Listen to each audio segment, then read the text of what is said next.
Welcome to Spoiler Peace Theater, the podcast that doesn't give a shit about spoilers. We just want to talk about the movies. My name is Evan Crean. I am co-chair of the Boston Online Film Critics Association and co-author of your 80s Movie Guide to Better Living. My pronouns are he, him. My name is Megan Kearns. My pronouns are she, her. I write film reviews for Edge Media Network. I too am a member of the Boston Online Film Critics Association, and I'm a member of Gallica, the Society of LGBTQ Entertainment Critics. And my name is Dave Under the Weather Riedel. My pronouns are he, him. I write for the Chicago Reader. I yap about movies, and I'm a member of the Boston Online Film Critics Association. And later in the show, I'll be doing my 90s Bob Dylan impersonation. So stay tuned. Yeah. Be interesting to see what movie that'll come up in. Yeah. Okay. That's not really it. I gotta warm it up first. So we have 3 movies we're going to be talking about this week.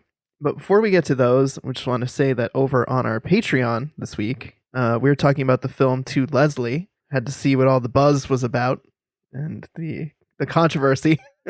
Wanted to find out about Andrea Riseborough's performance. So we saw To Leslie and we talked about it.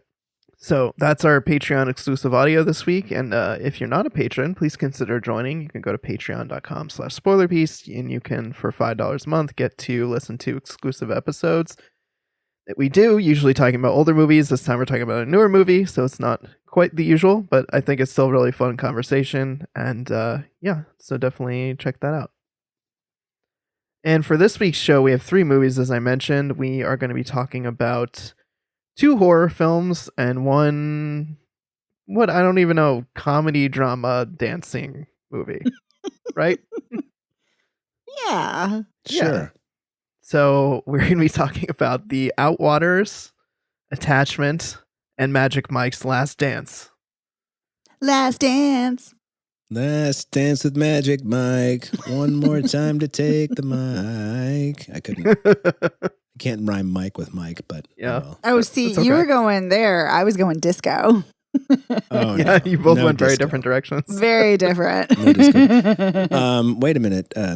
This is the story of Magic Mike. Okay. Oh, That's we had 70s Bob Dylan. Sorry. Yeah, the Bob Dylan making an appearance. So the first movie we're going to be talking about is Attachment, which is a horror film. It is written and directed by Gabriel Beer Gislason. Sorry, I was stumbling on that. Gabriel Beer Gislason. Here's our 1-sentence IMDb, 2-sentence IMDb, excuse me. We have Maya, a Danish has-been actress, falls in love with Leah, a Jewish academic from London. Leah suffers a mysterious seizure and Maya returns with her to London. There she meets Leah's mother, Hannah, a woman who could hold dark secrets. I think she does hold dark secrets. I don't think it's a matter of could. Well, they have to keep it ambiguous to entice you, I guess. Yes, for sure. But those secrets are pretty dark. Yes. Yes. So to expand on that a little bit, so Maya and Leah meet. They fall for each other fairly quickly. Maya goes back with Leah to London, and she finds out that Leah lives in a very religious, like an Orthodox Jewish neighborhood. She herself is not Orthodox. Her mom is still pretty religious. And then she knows she's got an uncle who owns like a religious bookshop. And as soon as Maya gets there, she just can tell things are a little off. Like, Leah seems to have very kind of codependent relationship with her mom. Her mom is like obsessed with her and like trying to nurse her back to health with these like weird massages and soup that she only serves Leah but doesn't let Maya have. She's very standoffish with Maya, and so weird stuff is happening in the middle of the night. There's candles lit. Maya's finding salt in the corners of the room and weird scrolls tucked away in the walls. And it's funny because she ends up going to this Jewish bookstore that Leah's uncle runs before she even knows it's Leah's uncle that runs it. And so she just goes in like, you guys have any books about Jewish stuff? And he's actually really nice to her and, starts talking to her. And then when she starts finding all this weird stuff, he starts kind of gently nudging her in the direction of this kind of like these like occult books on, Jewish mythology and like demons and things like that. Specifically the Dybbuk. Yep. The Dybbuk. It's not a You mean- ghost, it's the Dybbuk. I Yeah. like how he was like, he seemed genuinely confused that she didn't understand that they're two different things. Yeah, I thought that was very funny. You mean like a ghost? No, I mean a Dybbuk. A Dybbuk. So things start escalating and getting weirder, and Maya starts snooping around, and she starts to think that, Leah's mom is purposefully keeping her ill and keeping her around the house so she doesn't leave. And so she like hatches a plot to take Leah away and, escape. But then when she does, this shit just starts getting weirder and weirder. Like her body starts transforming. She's still having the seizures. She eats a cat. Yeah, she eats a cat. Ugh. Off screen. Off screen, yeah. You just see her Still be like sad. going over the cat, like, here, kitty, and then like cuts, and they're like, this lady comes looking for her cat, and then that lady gets murdered. But you don't see that on screen either. You just see her corpse later. Anywho, yes. What else? Okay, so the last thing of plot summary is that we find out that it's not what Maya thinks. Leah's mom and uncle have been protecting Leah from this demonic possession and trying to like exorcise this demon unsuccessfully this entire time. And so it ends up being kind of like a group effort to take care of the demon. And during the ritual, Leah's mom ends up sacrificing herself to kill the demon and save Leah. Well, Also, unbeknownst. Oh, I was going to say, sorry, Megan. sorry. Just going to say unbeknownst to Leah because she doesn't know Right. that she's possessed. Right, exactly. She's in this trance still, and she's in this circle during this ritual, and then her mom just comes, scoops her up out of the salt circle, sets her down, and takes her place in the circle. Yeah. It's a lot like The Exorcist, except instead of Catholic, it's Jewish. And instead of being something that happens over the course of 2 weeks, it happens over 25 years. But we only see the last 6 weeks or so of it. And it's also not as scary as The Exorcist, but it is creepy in places, like legit creepy. Like the hair combing, the obsessive hair combing. Oh, yeah. That got Yeah. creepy. Yes, it got very creepy. So now that we've covered the plot, what did you both think of this movie? I liked this a lot. It was bullshit. No, it's fine. I'm just kidding. Yikes. I actually liked this a lot. I didn't find it particularly, I found it atmospheric in a good way, Mm-hmm. but I didn't think there was anything, and I don't know that it was trying to really scare you. Yeah, I didn't think Um, so. I also liked it and didn't necessarily find it scary per se, But there's a growing unease that it does well. yes. Mm-hmm. For sure. I argue this all the time. Horror doesn't have to be scary. Yeah. I mean, the idea is horrific. Yeah. know, so being possessed by a dead soul who won't leave your body because it thinks it's fun. Right. So, And the fact that she, Right. like, I keep coming back to this, she doesn't know. It blows my mind because, like, you mentioned, Dave, you mentioned The Exorcist. Reagan knows she's possessed. She doesn't know what the fuck's going on, but she knows. Right. Leah has no idea. Yeah, they've been hiding it from her this Yeah. entire time. Like, that's somehow even more disturbing to me. Like, her body is out of her control and she's not even aware. Mm-hmm. I also love when horror films merge romance, like Bones and all. And this is a queer romance, and I love that. I love that it's merging romance and horror. And I agree. It's with you, Dave. It's very atmospheric. I think it was great. Yeah, Yeah. I think it meshes the romance quite effectively with the horror. I like that the title attachment has a lot of different connotations to it. Yes. I thought yeah. that was a great title for the movie because it's like, yes, there's a spiritual attachment, the possession. There's also the attachment that Leah has to her mom. There's also the attachment that Leah's mom has to her in the codependency. There's also the attachment that Maya has to Leah in the codependency there, because we find out that her mom has died seemingly somewhat recently, and Maya's kind of just moved on from being attached to her mom to just being attached very intensely to Leah and caring all about Leah and just living entirely for her and not living enough for her own self. And so I really dug that the title kind of could be interpreted in a lot of different ways, all of which are relevant to the story.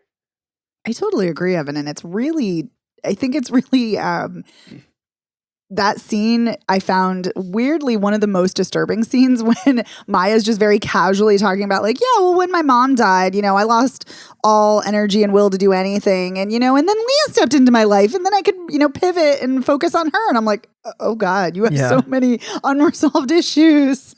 Right. Yeah. Maya's a little bit of an overshare person. There's definitely times where it's like, maybe you shouldn't be telling Leah's mom that you're thinking about moving. Just so casually like that. I'm like, she's definitely not going to take that well. Come on, read the room here, Maya. Yeah. But I like Maya a lot as a character. I think I do too. She's smart and she is very inquisitive. And I like that about her. I like that one of the first things she does is to try and go and learn more about Jewish culture. She's kind of dropped in this very, religious neighborhood, is an outsider, both, from another country and also not Jewish. And so I like that she tries to like learn. And I think the uncle is really great. I like the supporting performances a lot. I think David Densick and who plays the mom? Sophie Grubble. Mm-hmm. Is that you say her name? I think the supporting performances, the mom and the uncle, are really good in this too. And I think that to me adds a lot to the movie. In terms of, just elevating it and making it more intriguing and, I don't know, just getting me more into the story. Yeah, I think the performances overall are really solid. I agree. I'm really glad to see Ellie Kendrick and more because she was great on Game of Thrones, but she wasn't really given a whole ton to do eventually. And so it's really nice to see her here. And I think Josephine Park is great too as Maya. And I think it's interesting that the writer-director wrote their friends, I guess they're longtime friends, and wrote this film for her. And the director also lived in the neighborhood that this is set in the Hasidic neighborhood in North London. Yeah. So I think that's really interesting. And it just... I learned that after I saw the film, but there definitely does seem to be a nice attention to detail. And I feel like you can kind of sense that energy through this film, that it's done. This is a film made with intention. And to me, it just adds to the enjoyment of this. Oh, for sure. Another thing that I really like about this is that although people in the community, the mom and the uncle, are a little bit awkward and uncomfortable with Maya, it's not at all because it's coming from a place of homophobia. Like, I love the line where the uncle says, "Oh, she hates you, but not for the reasons you think." It's a great line. Yeah, it's like they're a religious community. They're not coming from a place of homophobia, but there is an element that's unsettling to them, that you have this outsider that probably is not going to believe that this girl is possessed, and she doesn't for the longest time. So that's really the stumbling block, is trying to convince her that this is real and this is something that she needs to worry about, not that they're a bunch of, kooks. Yeah. But Maya goes so far as to Maya's got a peanut allergy, and she goes so far as to poison herself at dinner one night so that she can accuse Leah's mother of putting peanuts in the meal.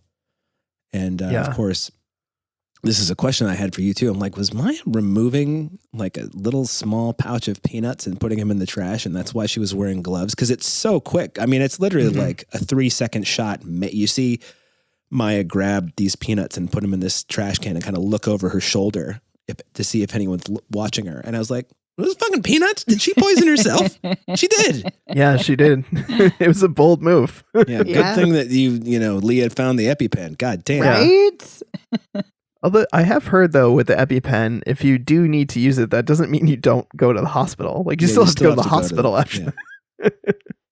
You still have to go to the hospital in most cases, from what I understand. Mm-hmm. But it's a movie. I'll suspend my disbelief. I mean, if I'm supposed to believe that a Dybbuk has possessed the second character, then why not believe that you don't need to go to the hospital after an EpiPen shot? Yeah, that's fair. I mean, for me, this was also an interesting movie to see because I'd recently seen another Jewish horror movie called The Offering that was about That's the one I was thinking a about. demon that is possessing people and stealing souls from children. Ooh. And I think this movie is much more effective because it gives you just the right amount of mythology without like over or under explaining what's going on with whereas in The Offering, I feel like they kind of don't give you enough, and then there are points where you're like, I don't get it. This is just kind of confusing. Like we're spending a lot of time talking like Kabbalah and Jewish mysticism in a way that I'm like, all right, this is not adding up. And in this, I feel like they gave me enough info to get by without making it confusing. I also like the choice to make the Dybbuk an asshole when they finally like get to talk to it. That it just basically tells them, I'm here because I like fucking with you all, Yeah. And the uncle makes a point earlier in the movie to say that, well, how you get rid of a Dybbuk, and this is before Maya even knows she's possessed. The way you get rid of one is to ask it its purpose and like what you can do to help it, which is right out of The Sixth Sense. So, or maybe The Sixth Sense got that from this particular legend. But anyway, so that's what they do in the ritual. They're the uncle says, "Who are you and what do you want?" And then the Dybbuk is like, "Oh, we're gonna do this again." I was just like, and I just don't know why, like, malevolent, fucking with you kind of works for me in horror movies. If like it's a prankster demon, it's right. It's a giant asshole too, because it's in the middle of the ritual and you're supposed to deal with this, like they summon this thing called like the soul devourer or something like that, like the soul eater, and you're not supposed to stop the ritual. And if you do stop the ritual, then everyone else who's not in the circle gets eaten by the soul devourer. And so the demon's like, peace, I'm gone. Like, I'll just leave you guys. So either you have to stop and I'll die, or I'll just be gone and then Leah will die. Yeah. It's like, take your choice. You can all die or just Leah dies. But this is where I ran into a problem with attachment. Oh. The ending is very, very tidy. I mean, we have a cat dead inside Leah's stomach, apparently, because all of a sudden her stomach is rather large after the cat disappears. And then there's the woman she's murdered. And then her mother is dead. Like, how do you dispose of all those bodies discreetly? I mean, I guess you could say mom had a heart attack. But, I mean, there's a dead neighbor. Yeah. Right. Neighbor with a "my missing cat" sign. And then the next scene you see is, Maya and Leah moving out of the home that she had the apartment in with her mother. And it's just like, well, we're going to a new place. And Maybe they're on the lam. Yeah, and Leah's just like, oh, I can't, I treated my mom like she was such a nuisance. And it's like, well, I mean, you didn't know that you were possessed, so I think you can be forgiven for that. Right. Yeah. And her mom was very cloying and very smothering. Right. Very overbearing and bizarre. And speaking of that, one of the other things that I liked about this is the way it kind of, in most of these scenarios, you're thinking, okay, the mom is obsessed with her, so maybe it's like Munchausen's, or maybe it's one of, often in horror movies, it's the parent has some type of relationship where they're hurting the child. And I like that this upends that expectation, because you find out that actually she's been helping this entire time, and Maya taking her away is actually making things worse and not making things better. Right. They can keep the Dybbuk at bay. Right, which also explains why Hannah keeps calling Leah too. It's not just because she's, being a, overbearing busybody, but, checking up on her, but it's so she can try to keep her safe. Yeah. Trying to keep it safe from the Dybbuk at the door. Watch out for the demon. It's in you. I don't know. Oh. I couldn't think of anything to rhyme with door immediately, so I had to stop. More? Floor. Four. Demon at the door. Better not let him in. You find yourself on the floor. There you go. Nice. You find yourself on the floor. That's the Bob Dylan from the 70s. Okay. Yes. All right. Do we have anything else we want to say about attachment before we go too deep down the Bob Dylan rabbit hole? I think until that last 5 minutes that are just way too tidy, I think this, on the whole, really works. Yeah, I do agree it's tidy in the murder sense. It's Yeah. not tidy, though, overall, because it's very clear, because Leah's like, it all got out of me, right? And she's very concerned. And Maya's like, oh, yeah. And then you see in her bag, she's got like the salt and she's got the bowl and she's got all the accoutrement so she can protect Leah. So it's like, maybe she's okay, maybe not. Who knows? We don't know. Yeah. So it she's is like, very "Here." ambiguous. Coming next summer. Yeah. It is very ambiguous. So in a way, it's very tidy, but in another way, it's not. So I kind of cut it some slack that it's ignoring tying up some important loose ends. Yeah. I don't know. The Dybbuk does like fuck right off on screen. It's like, fine, fuck you. I'm out. I mean, maybe it can repossess her. Exactly. We don't know. Yeah. Maybe another Dybbuk can come along. Maybe once you've been possessed once, I don't know. But exactly. Maybe the other Dybbuk can smell it on you. It's like, this one, Right? this is a good one. There's an easy portal in. Left I'm earlobe. coming home here. Well, You know? possess me once, shame on you. Possess me twice, shame on me. That's right. Yeah. But this is great. I really liked this a lot. Oh, good. I'm glad. I enjoyed this too. I was going in, I was like, sounds good on paper. And then I Right? watched it like, oh, it actually is really good too. Yeah. Yeah. All right. So let's move on to Magic Mike's Last Dance, which is directed by Steven Soderbergh. It is written by Reed Carolyn.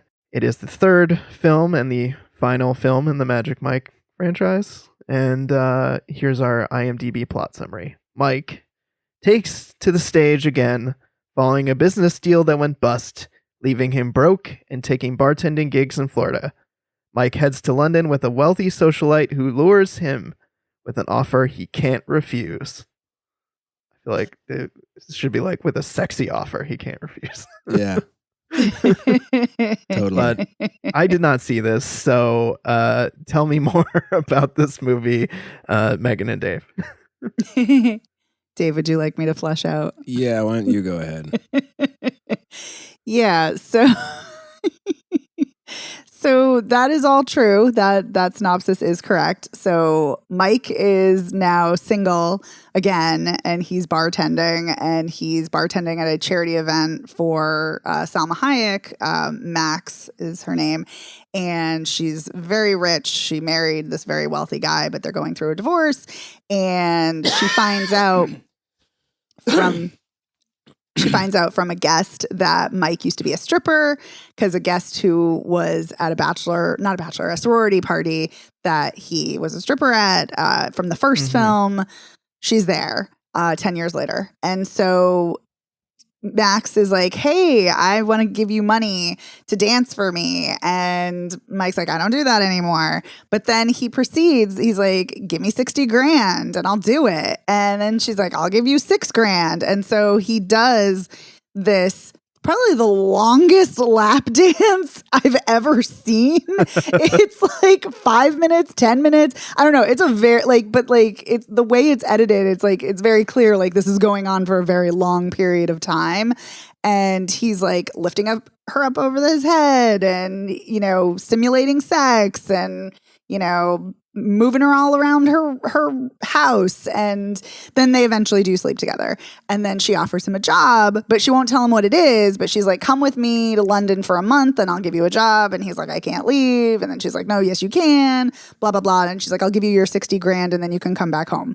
And so she brings him there. And the whole reason she's bringing him there is because she owns this very historic theater in London, and she wants to stick it to her husband, and the long-running play that's been there, which she feels is very sexist, she wants to instead have Mike be the director and make it a strip show.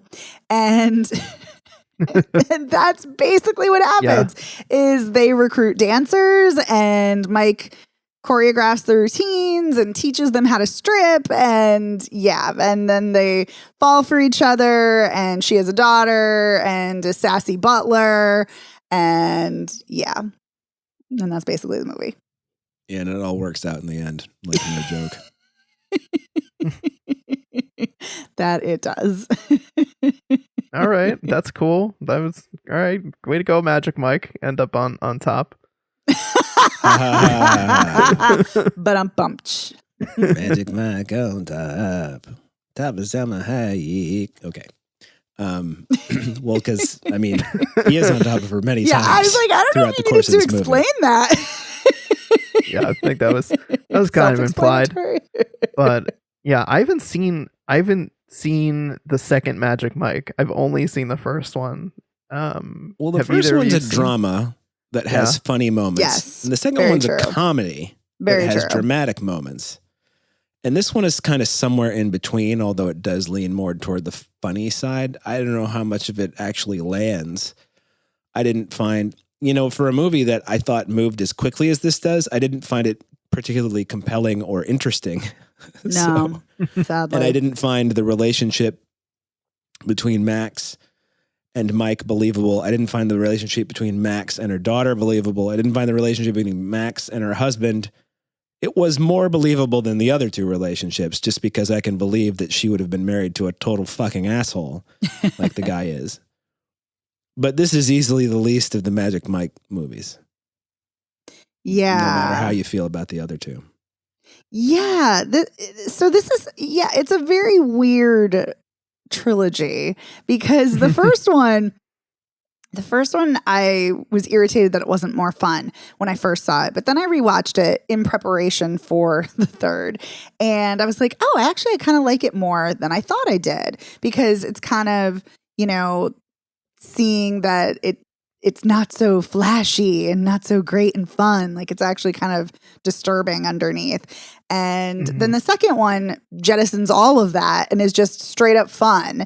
But somehow that didn't work as well for me as the first one, maybe because Steven Soderbergh wasn't directing, even though he was still doing the cinematography and editing. I don't know. But now Steven Soderbergh is back doing all of that, doing the cinematography, editing, directing, all of it. Not the writing.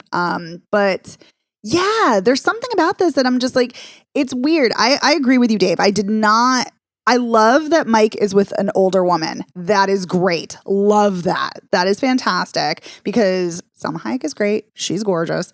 But I didn't believe their relationship either. Like I didn't feel that they had banter. I didn't really feel that they had chemistry, even though I find Channing Tatum extremely magnetic and charismatic. I think he's great. I always like seeing him in movies, in everything. I think he's always a delight.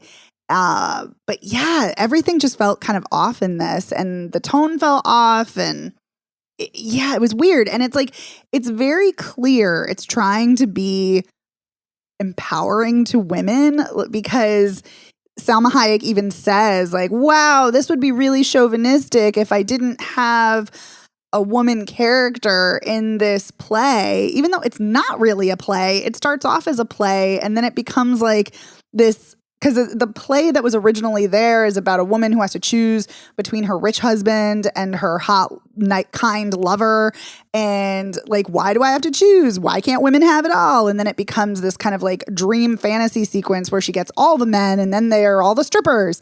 And it's like, okay. And I feel very torn because I love the focus on female pleasure. That's great because we don't get enough focus on that in film and media.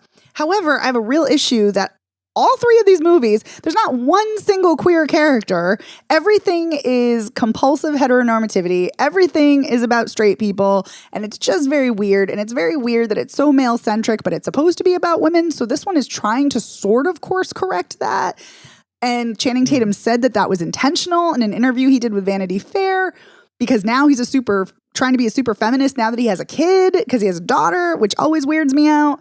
Because it's like, women in your life, why can't you just be supportive of them from the jump? But whatever. But kudos to him for being a feminist now. But anyway, back to the original point. It feels weird and there feels something bizarre about how it's trying to be women's empowerment while men are stripping. I don't know. It just doesn't work for me. And this film didn't work for me. The elements are all just a little too disparate. Yes. They don't come together. I mean, I don't really have any particular insight in this, except that strangely, two of the most charismatic people in the last 20 years to be in movies don't have any chemistry together. It's bizarre. Yes. That is disappointing to hear because Yeah. I do It's like so Selma weird. Hayek and Channing Tatum just so much. I think this Me movie too. made a real mistake not bringing in some of the other cast members like what's his name, Manganiello, Mm-hmm. and just like fly the guys out to help with the choreography. It doesn't have to be a Right? long thing. It can just be they only appear as a Zoom talk that he's having, that Mike's having. I don't know. It just seems like that there's a lot of, as Andy McDowell says in Four Weddings and a Funeral, I think we missed a great opportunity here. So, I thought you were going to quote the second Magic Mike because she's in that. I know. Yeah, I can't remember any of her lines in that. So I just remember that like one of the guys is like, "You're not. This is your day." Yeah, meow, or whatever. He doesn't mean. Oh, yeah, because she's like, my day's already done. Like, my days are over. Yeah. And then Joe He's like, "No, Manganiello I is got your like, days right here, lady." Yeah. Yeah. I do like that the movie kind of insinuates that they're still together. I like that. Yeah.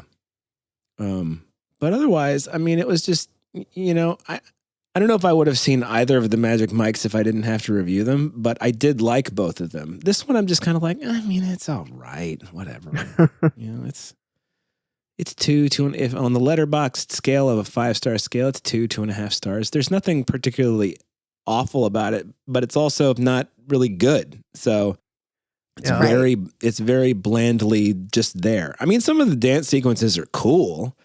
Especially, yeah. I think the final one in the rain Oh, my with God. the ballerina is great.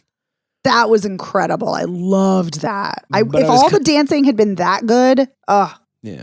But I kind of expected him to like pull Salma Hayek up on the stage because she even says, "Oh, I'm the one who gets to have Magic Mike's last dance." It's like, no, you don't. You have his second last dance. the ballerina gets the last dance. Yeah, the ballerina that, is a professional, that he's choreographed a sequence with. She gets the last dance. I am glad that we're seeing him dance because I love watching him dance. He's really great. And I was like, oh man, he's not going to be dancing anymore because he's like, I don't do that. So I'm glad we do see that. But maybe I'm reading way too much into this movie. But Dave, did you think it was weird that dance sequence in the middle of that play? Because I'm like, wait a minute, that's specifically for Salma Hayek, but no one else is going to know what this is. And like the protagonist isn't there. I thought it was very weird. You know what? I didn't think about it. I didn't think about it at all because by that point I was like, well, this is the final number and we can go home soon. That's fair. But yeah, I mean, the second one had some the first one too, but the second one had some really incredible dance sequences too, especially from Twitch, who was sadly such a great dancer. But yeah, that rain sequence, that was amazing. That to me was worth watching that film just for that dance. It was so good. Yeah. I was also relieved to see that Channing Tatum was wearing knee pads during that segment because he slides across the dance floor like 8 million times on his knees. And before you realize that he's wearing knee pads, you're like, Jesus Christ. And then you're like, oh, there they are. Yeah. The ballerina's not wearing them though. Nope. Although she usually slides on her behind Yes. as opposed to her knees. Very that's true. why. Maybe. Hopefully she had some padding. I hope so too. Although neither of them was wearing a whole hell of a lot during that sequence. No. Especially her. No. So. No, but that was such a sexy dance. And I don't often find a lot of sexy things in films because I know there's always this discourse about sex scenes in film. And I find that films, whether they have sex scenes or not, I find that films nowadays are just lacking intimacy and lacking any kind of sexiness. So seeing that dance sequence was really great. And I will say the opening too, where Channing Tatum is rubbing his entire body all up against Salma Hayek, even though they don't have chemistry, I will say at least he's going for it. He's trying. Yeah. I don't think you can accuse Channing Tatum, however you think of him as a performer, I don't think you can accuse him of phoning it in. No. He's definitely I am bringing 100% of my game today kind of guy. Yeah. I did appreciate that about him. Yeah, that's why I like him so much. Yeah. I like him even more after that interview I read of him. But yeah. And he talked about like why he stopped acting and how he came back to acting because he wasn't enjoying it. Yeah. Yeah, he stopped I had no acting for idea. a few years. Not for very long, but for like a few years. Yeah. Mhm. And he came back and he did this and he did that movie Dog, which was the same writer of the Three Magic Mikes because they're friends and they work together. But yeah, no, but he talked about how he was on top. He, had all these movies and he was so successful, but it wasn't bringing him any fulfillment. And he said he kind of related to Mike in a weird way. And so he kind of wanted to circle back to that role. Which I think is interesting. And, I see what it's trying to do. And I think it has some interesting ideas. I don't know. I like all the people. I love Steven Soderbergh. I love Channing Tatum. Salma Hayek is great. I just wish this had been a better movie, more consistent. Yeah, I'm bummed to hear that it's not better. I have high Yeah. expectations from all of those people. And I just assumed that it would probably be good because it was all of them involved. I mean, it's okay. It's like Dave said, it's okay. It's just, I expect better, but I kind of feel like how I feel about all the Oceans movies. It's like they're fine, whatever, who cares? do you It's like, know I've never seen them? I've Really? never understood. I mean, Ocean's 11, the original one, is a piece of shit with Frank Sinatra. It just sucks. I never saw that one, but I did It's- like Never the did either. first. I did like the first Steven Soderbergh Ocean 11. I just think they're thought all was really good. boring because the whole plot of those movies is we're going to do this thing, and then you're going to watch us prepare to do this thing, and then we do the thing, and we succeed. So it's like, where's the I was fucking like- tension in any of that? That sounds like a heist movie. That sounds great. Yeah, Yeah, but nothing ever goes wrong for more than like, a scene. right. You know, It did start to feel like diminishing returns, though. It's like the second one. I remember the Ocean's 12. I was like, oh, this is still good. And then Ocean's 13, I felt like I was like, all right, I'm kind of over it. And then they did, what was it, Ocean's 8? I was like, this is I fun did again watch because that. it's different. Yeah, I was like, I liked it's different. that. This is fun. Yeah, that was fun. Yeah. Yeah. I will say something else that's good about this movie. It looks great. I do love Steven Soderbergh's cinematography. Yeah, he knows how to shoot and edit a movie. Yeah. For sure. And you're right, Dave. Well- it does move. Yeah, it's pretty brisk. I mean, it's almost 2 hours long, but I remember when they got to the final sequence, I'm like, oh my God, this movie's got to be almost over. Right. Same. didn't- And I was like, and it holy was just- shit. Yeah. Because the other thing is like, there isn't a lot of shit that happens. It's just like they go to London, they go to this theater, they have some problems with some bureaucrats, and then they put on the show a couple days early so the bureaucrats don't know they're doing it. It's like, I thought printing the unicorn dollars, though, was a nice touch. I will it say was that. very cute. When she does the unicorn Yeah. and he voices the unicorn. Anyway, very cute. I will say though, I love London. London is a great city, but it's not, and maybe this was the whole reason why they wanted, I don't know, maybe Salma Hayek is in London. I don't know why they went to London or why it's set in London, but I feel like you need a fun beach city to do a stripper movie. I don't know. Yeah, well, Tampa's a beach city, but it's not fun. Exactly. So Well, You it know. depends on what part of Tampa you go to, I guess. I guess that's true. But like Miami is a fun beach city. You know, Mhm. they have Myrtle Beach. Like it would have been great Yeah. to, have gone to, I don't know, Ibiza or something. I don't know. It would have been fun to go to like somewhere more tropical. If you're going to London, why not go to Ibiza? Right? It's one country over. Yeah. Well, two, I guess. Yeah. No, but yeah. Because you got to go through France to get to it. But still. Yeah. Yeah. But this isn't bad. Just not great. It's fine. Fair enough. Should we move on then to the Outwaters? Sure. Yeah, it is. Yep. Yeah. The This Outwaters. is the story of the Outwaters. Okay. I don't remember if I said this on mic or not, but the Outwaters is a family I don't want to spend time with. Yeah. Is there a reason that it's called the Outwaters that you can think of or that is explained? One of the songs is called The Outwaters. Okay. I don't know if that's otherwise, why. I don't get it. Yeah. All right. The Outwaters is a horror movie.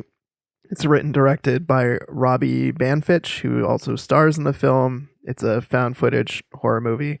And here's our one sentence IMDb. Four travelers encounter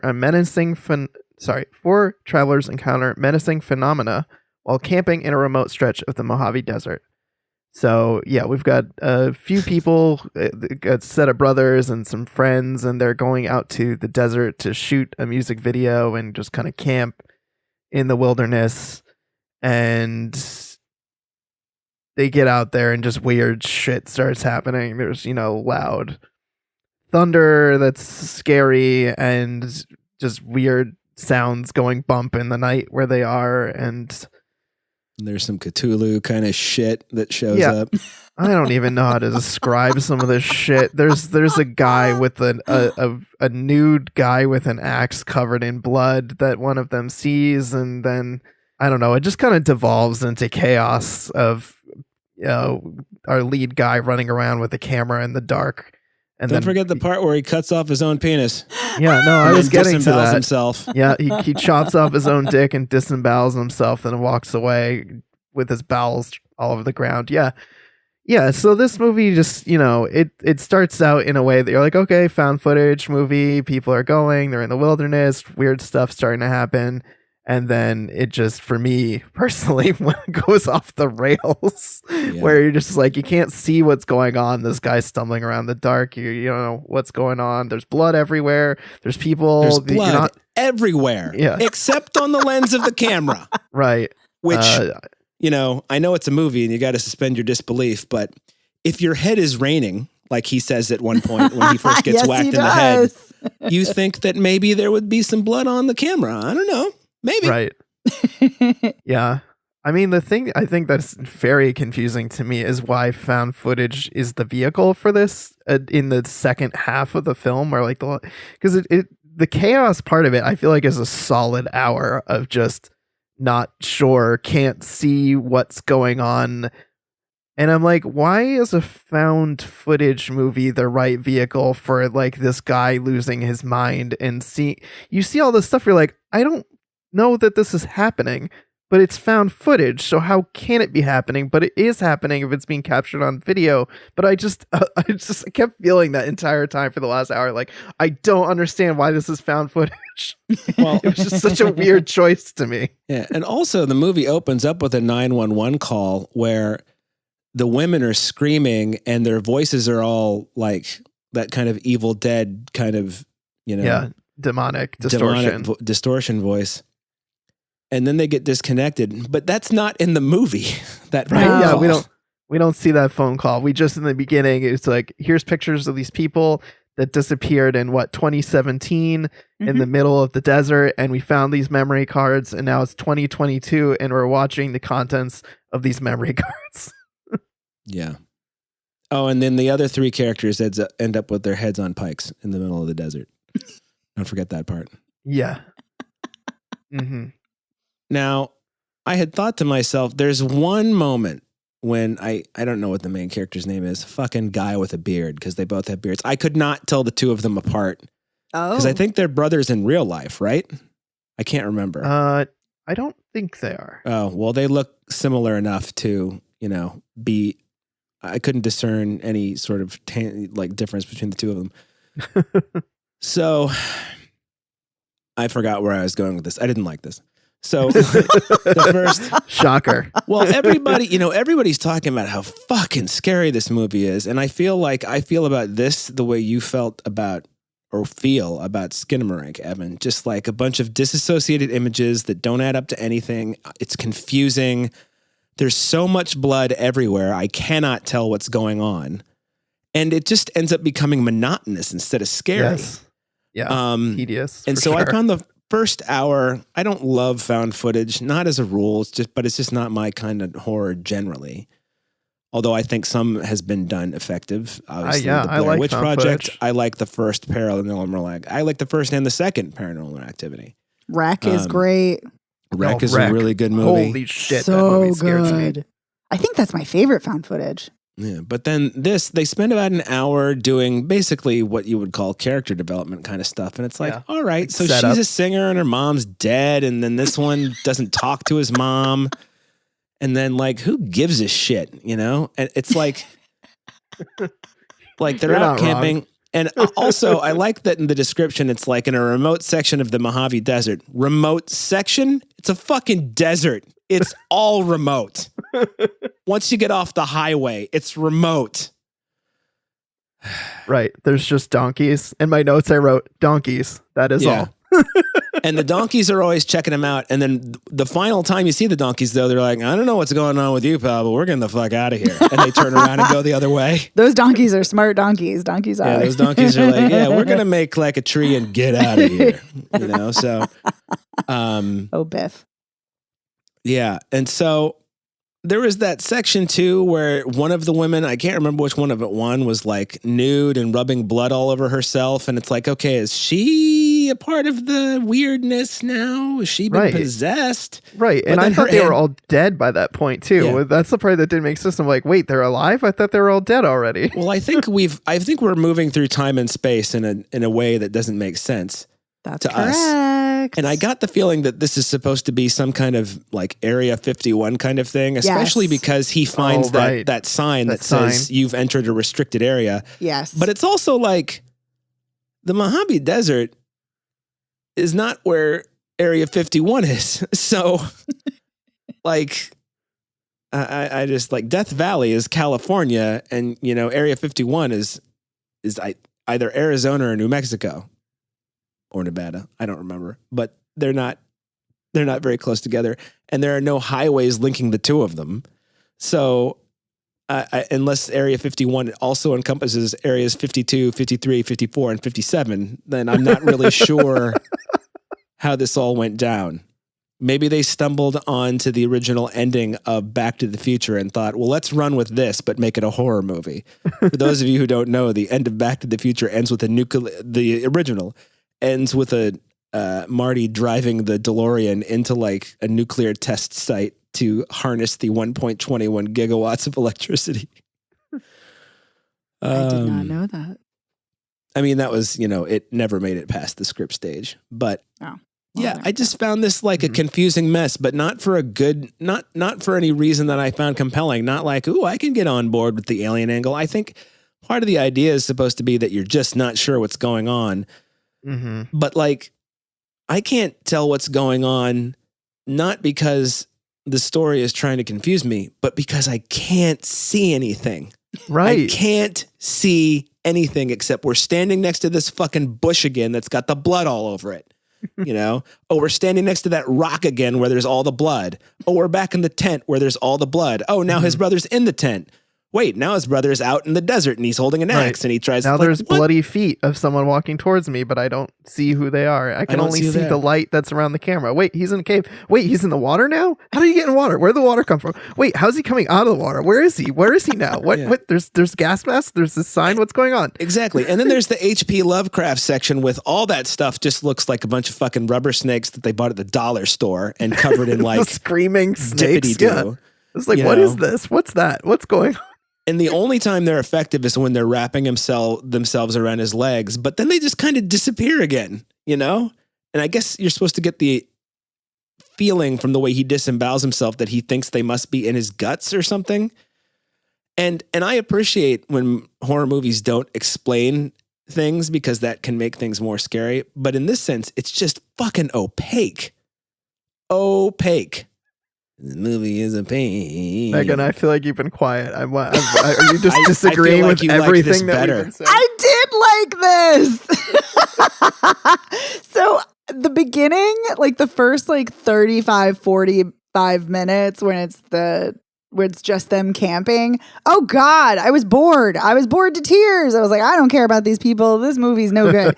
And then when the weird shit starts happening, I was in. I was so in. You're on board. I was on board. I was in. The weird sounds, the fact that it was hard to see. The sound design so good. I love, as you called them, the rubber snakes, Dave, from the dollar store. I love that they were screams, but they were also the women's voices, also distortioned. It reminded me of the bear from Annihilation, and that was also the woman dying in Annihilation. Anyway, it was very body horror-y. I liked it. I loved it. I love that we keep seeing the same people who are dead, and we keep seeing things over and over, and he sees his mom there. And I love that we're seeing things. About that. We're seeing things through like a very small hole. Like that's the flashlight. I really liked this. And I was like, okay, when he first sees the guy, first he sees the axe, and then later he sees the guy standing with the axe. I'm like, oh, that's going to be him. And I think that's him. I think he's the one who killed everybody. I think he's the one who is seeing himself. I think he's seeing different iterations. Maybe it is somebody else. I think it's him. I don't know. But I was really into it. It was so weird. It's so out there. It's so convoluted that it worked for me. I think if it had been less convoluted, it might not have worked for me. Yeah, but somehow it worked for me. And I totally hear what you guys are saying. And this is a film like I don't know that I would recommend necessarily because I think it is such a your mileage will definitely vary here. Yep. But it worked for me. My only criticism is that I wish I'd actually liked the characters and really known more about the characters other than somebody has a dead mom. Like you said, Dave, somebody has a dead mom. Somebody wants to be a singer.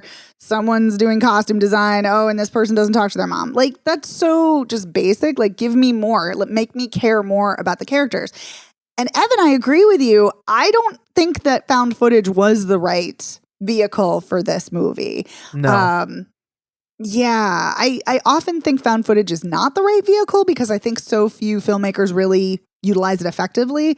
Mm-hmm. But I almost wish it had been kind of like taken some techniques from found footage. Like you could still do like the flashlight and you could do obstructed view, but it doesn't have to be the whole thing. It doesn't have to be shaky cam the entire time. Mm-hmm. But yeah, I think that would have been better and more effective. But yeah, I totally get why you guys didn't like this and it didn't work for you, but I don't know. I'm glad it worked for you. It worked for me. I'm such a weirdo. But yeah, when the guy like chopped his penis off and he's disemboweled, I'm like, oh my God, this movie's going there.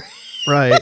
Yeah. Yeah. And he's like playing with this chopped off penis. You're like, okay, this is just fucking gross. Gross. But I'm like, at least I can see this. Like, at least I can see his penis. Versus like when I couldn't spend the last hour not being able to see anything that's going on.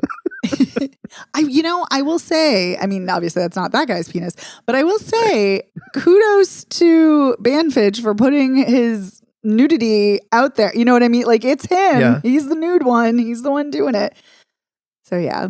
But yeah.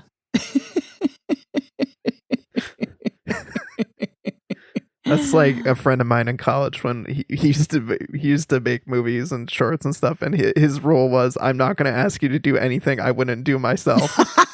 Nice. So if it's outrageous, it's something I would do myself, and Satan was like, you know what, I'll do it too, or whatever. You know what I mean? I like that. Yeah. Oh, also, I meant to say this too. That 911 call, I wish it had been in the movie, like when we're actually kind of in the plot of the movie. But damn, that was a harrowing opening. Like that to me was actually the scariest part of the movie. Was that opening. It was so good. Mm-hmm. Yeah, it really set a tone for me, and I thought, wow, maybe this is going to be really good. Yeah. And it was not for you. And then it was not. No, I mean, we talked about this a little bit, I think, before we were on mic, but for me, if it is a similar problem to Skinamarink, where I just don't...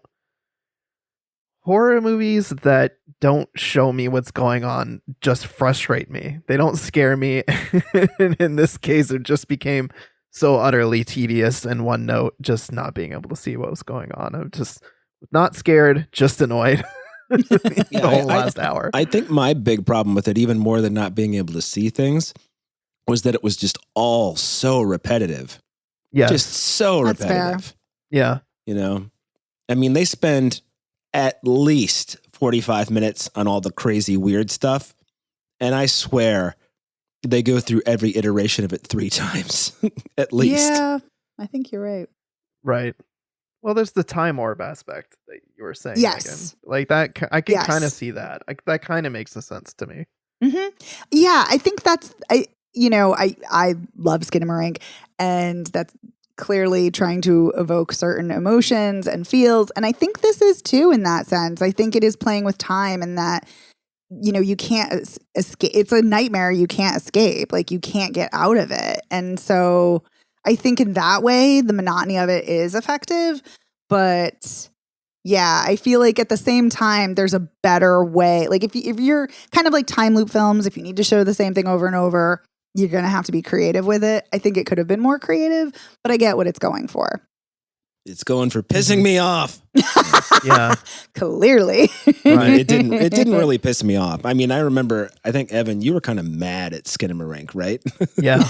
Yeah, and I became mad at this movie too. Yeah, I never got angry at this, but I was just like, can this just fucking end already, please? Yeah. Yeah, I turned very sour on this movie. I was enjoying it. And I was even willing to put up with some of the chaos because I feel like that can be effective. And it was reminding me a little bit of that segment in VHS 99 to Hell and Back, which also is this kind of weird run through hell where you're not sure what's going on. But at least in that you can see, and it's short. It is a short, contained segment. Yeah, I think this should have been a tighter edit. I think that might have been more effective, but still, I'm probably the wrong person to say because I liked this. Well, the other thing I was going to say is I tweeted about this today that my heart rate was really up. And of course, I tweeted during the 1 10-minute segment where I was really like intrigued when all the first stuff, because all the sound design is kind of cool and they're not sure what it is. And then whatever his name is with the camera goes out and gets whacked in the head. And he's like, my head is raining. And I was like, ew, gross. And for about, 10 minutes there, I was like in, and then it just turned on me, and I was just like, I want this to end now. I don't find it scary or compelling, or it's just kind of like gross. And now it's just repetitive. And, gross stuff doesn't bother me so much. It bothers me more than it used to. We've talked about this lately, how lately I've been like, do we have to do horror movies? But yeah, I don't know. I'm glad you liked it, Megan, because you're the one who suggested it. So you owe me a frosty beverage. No, I do. But I don't know. Just it's really bizarre how tonally they're completely different. This and Skinamarink, but the whole not being able to see things thing is similar. But in Skinamarink, that worked for me. Because that really did feel like some weird fucking nightmare or whatever. Right. Whereas this just seemed like, this seemed like if Saturday Night Live did a horror movie. Yeah. Yeah. I mean, not obviously we are comparing them. I was like, I don't know if I would compare them. But yeah, if we're going to compare them, I definitely think Skinamarink is, for me, certainly far more effective and a much better film, considering it's one of my favorite films already of the year. But yeah, no, I don't know. I like this, but it's got issues. And I totally get what you guys are saying. All right, I'm not going to have to keep my lights on at night for this one. No. I always say this. I don't have to keep my lights on for anything except for one horror movie. You don't tell me which one it is. Don't tell me which one it is.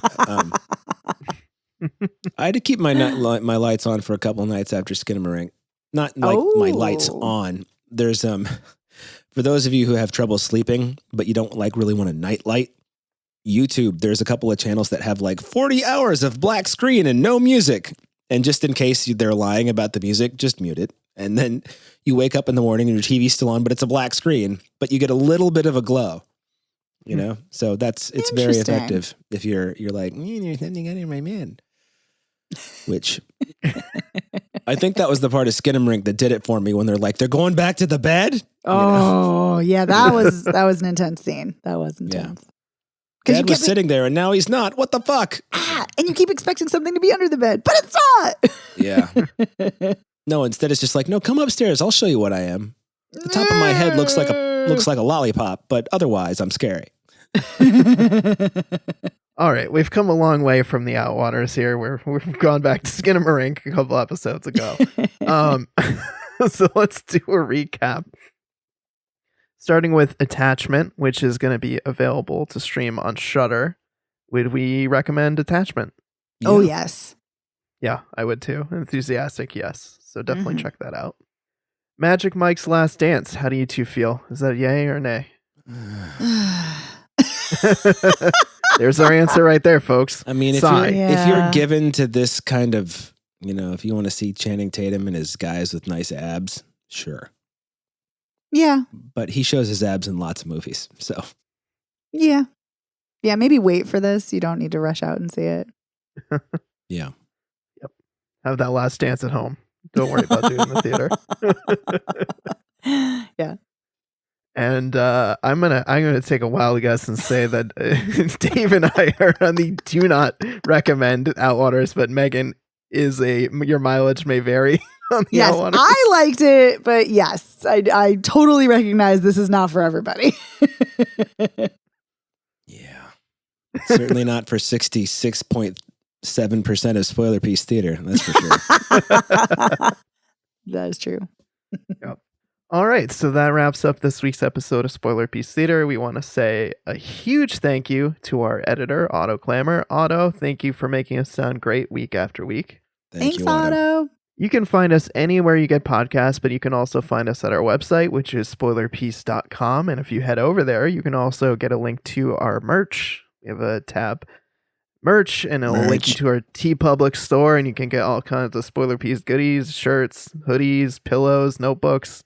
Lots of cool stuff with our logo on it. So that's one way you can support the show. If you want to get in touch with us, you can find us on social media. We're Spoiler Piece Theater on Facebook. We're at Spoiler Piece on Twitter, Instagram, and Letterboxd. And you can also reach out to us via email. You can tell us that we're totally wrong about the Outwaters. Dave and Evan, what are you talking about? This is an amazing movie. Or I thought Magic Mike was incredible, and I loved his last dance. Or maybe we're wrong about the attachment. Who knows? Whatever you want to say, you just want to say hi, that works for us too. You can send us an email, spoilerpiece@gmail.com, or you can give us a call. At 862-21-PEACE. You can leave us a voicemail, send us a text. We'd love to hear from you. And if you like the show, please consider rating and reviewing us. You can go to ratethispodcast.com/spoilerpiece. You can rate us on your platform of choice. It helps more people find the show, gives us more credit in the podcast world. And if you really, really like the show, please consider joining our Patreon. You can go to patreon.com/spoilerpiece. And as I mentioned at the top of the show, you can hear great bonus episodes like this week's episode. We talk about the film To Leslie, which was Andrea Riseborough's performance, nominated for an Oscar. So we wanted to sit down and watch that and see what all the buzz was about. It's good conversation. And so thank you to our patrons who support us. And thank you to Heather Sachs, who is our sponsor piece patron. This is the official shout out. Thank you. And thanks, Heather. And that does it for this week's episode. My name is Evan Crean. I'm co-chair of the Boston Online Film Critics Association and co-author of your 80s Movie Guide to Better Living. You can follow me on Twitter, Instagram, and Letterboxd as Real Recon, and that's real as in film reel. My name is Megan Kearns. I write film reviews for Edge Media Network. I, too, am a member of the Boston Online Film Critics Association. I'm also a member of Gallica. You can follow me on Twitter at OpinionSWorld or on Instagram and Letterboxd at TheOpinionS. And my name is Dave Riedel. I write for the Chicago Reader. I yap about movies. I'm a member of the Boston Online Film Critics Association. And you can find me on the interwebs at, what are my hands? I'm Dave Sees Movies at everything. So there you go. Find me that way. We'll see you next week. Bye. Bye. Bye.